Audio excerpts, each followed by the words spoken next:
Don't wait until tomorrow. There's only pain, hate, greed, and sorrow.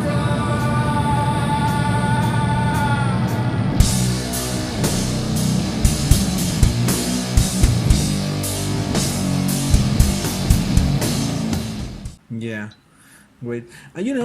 This kind of music that Monolord and a lot of bands are playing right now has a huge following if we compare it 20 years ago. Imagine 20 years ago playing this kind of Yeah. music, it will be so underground. And Yeah, that's right now we have that. festivals like Rodburn or Desert Fest or Psycho Las Vegas where you guys played. Yeah. And they're quite big. I mean, they're still small if we compare it to mass media, but they are huge festivals. A lot of people are going there, right? Yeah. So, do you feel like right now this kind of music, this psych, stoner, sludge thing, is at its peak? Well, I think everything goes in cycles. When you go look at back in the 90s, we had a lot of the similar genre going through as well, going with like Paradise Lost and Candlemass. They had a definite doom vibe for everything as well. So I think everything goes in cycles. Yeah. Who knows what's beyond the next corner, And at the same time, I was a teenager in the 90s. I had no possibility of going to all the shows that I wanted to, all these festivals.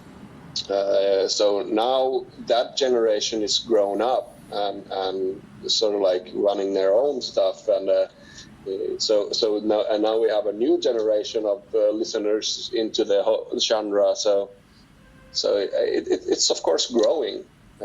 So I don't really know if I'm pretty sure it's here to stay at the same time. Right. Music, especially this kind of music, means a lot to some of the people. They mean a lot. There are musicians that had experience from someone coming to them at shows and saying like, "You guys, the music that you create saved my life." Did you ever have that kind of experience with Monolord? Oh, definitely. We have really good fans, and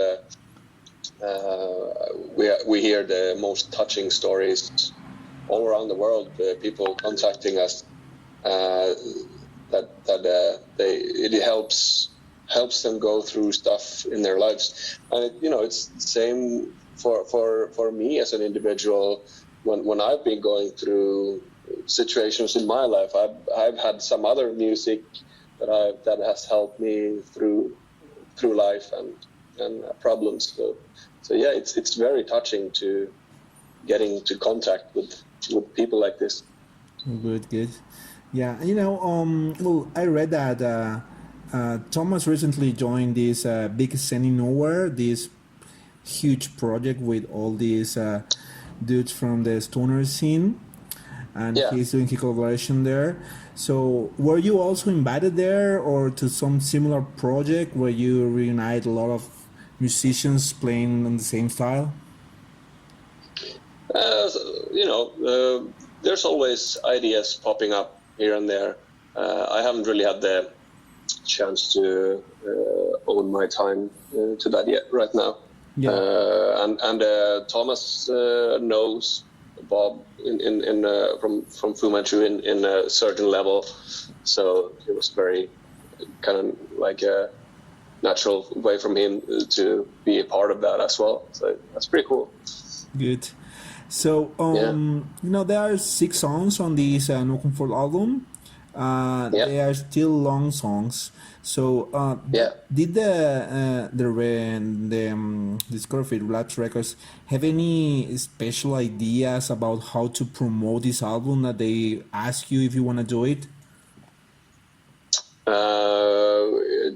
Well, we had discussions of the music video, of course, and we respect Relapse point of view on everything as well. So I mean, like they have been doing this for a lot longer time than we have. So it's always good to have another point of view of what would be most interesting way to approach the album, you know. Yeah. And it's not very easy to make a music video for 11-minute song. So Yeah. Right.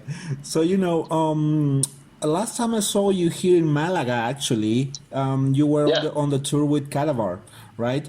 And I took a lot of my friends to see you guys because they were just going there for Calabar, And I told them, oh, go first see this band because you're gonna really like them, right? They really enjoy your set. The only thing is, it's the same commentary from people who are not into this kind of music that they think is repetitive, in 11 songs like on the same riff. But I think it's like you need to get the mood and some atmosphere from this, right? Definitely. So do you still get a lot of these kind of commentaries from people who are not into the kind of music you play? Yeah, sure. I mean, the most common comment when you hear is when people listen to you for the first time. Most people take the most listened song from Spotify, for example, that it's Empress Rising, Right. And they get into like it's already like 1.5 minutes in and there's no vocals, so there's like, everybody's wondering, is there any vocals in this music, or what's the catch, Because a lot of the people listening to music, they're all very much into the vocals, and they want to sing along maybe, and of course our approach to music is a little bit different. Like it's in the band name Monolord. It's monotonic, and it's repetitive, and you said it right. You have to get into the mood, and this kind of music is really like needs some focus, right. Time, and either go see a live show because then it's easier to get into the groove and into the mood of everything, and or like that you actually listen to a whole album on one sitting. So it's not that much like hit songs and hit singles. It's the whole package. Right. Well, Mika, just to finish the interview, you released Emperor Rising in 2014. Next year was already Banner, and 2 years after was Rust, and now 2 years after again we have this No Comfort. Okay, so you are a very prolific band. Because bands these days, they take like 4 years in order to release an album, like they do the whole tour cycle and everything. But you guys keep releasing album each year or every 2 years. So are you already, because this album is not released yet, but are you already thinking about releasing the next step? Like you have a lot of songs. I don't know if you are very prolific also songwriting, like you have more songs now, or you're just gonna try to take it slower this time? Well, we already started working on new material already this spring, right after the studio. Right. So immediately when we were done with the album and send in the masters for pressed vinyl and everything, so we already had songs coming out. So we continue working on new material all the time. We don't have like a clear schedule on when we are going to the studio next time, but we're definitely working on new material. We have a few songs ready to go. Good. Well, finally, one question I ask all the musicians I interview is, it's a two-part question. Is which is the worst place where you slept while on tour, and what is the most funny thing you ate while on tour? I know, since Monolord started, or Rotten Sound. The worst part that a place where I've ever slept it was actually when touring with Rotten Sound. Yeah. It was our second tour put together by Mieszko from Obscene Extreme Festival. Yeah.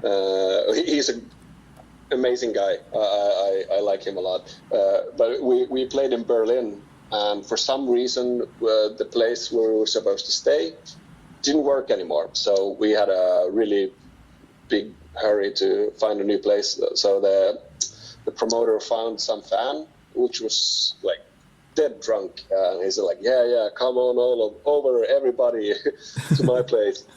And sure enough, our driver drove us to his place, and we got into that apartment. It was a pretty big apartment, but it's very clear that this person has not cleaned his apartment in a couple of years, 2 or 3 years. It was a mess. First of all, the scary impression when you open the front door, there's a long hallway, and at the end of the hallway there was like targets on the wall that he's been shooting with a BB gun. You know, he had like a collection of air rifles and BB guns, and there was like food rests all over the floor, and onions and potatoes and like on the floor, and everything was covered in filth.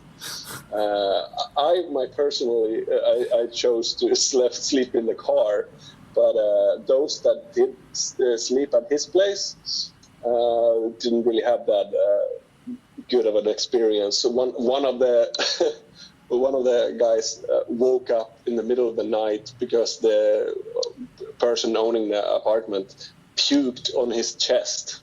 So no, man. that was yes, that was the most horrible experience of where we stayed. Right. I'm glad that those days are behind. And the most funny thing you ate while you were on tour? The most funny, it's at the moment of when I ate it, wasn't funny, but it's a funny story now afterwards. We played in Parma, Italy, yeah, and we were served pasta with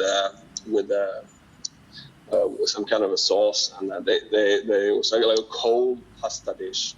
Yeah, and he put aside a bowl of Parmesan, which I started to take Parmesan from my pasta, and when I lifted the spoon, it was like larvae and a fly crawling out of the cheese. So that was really disgusting, and I did not eat that day.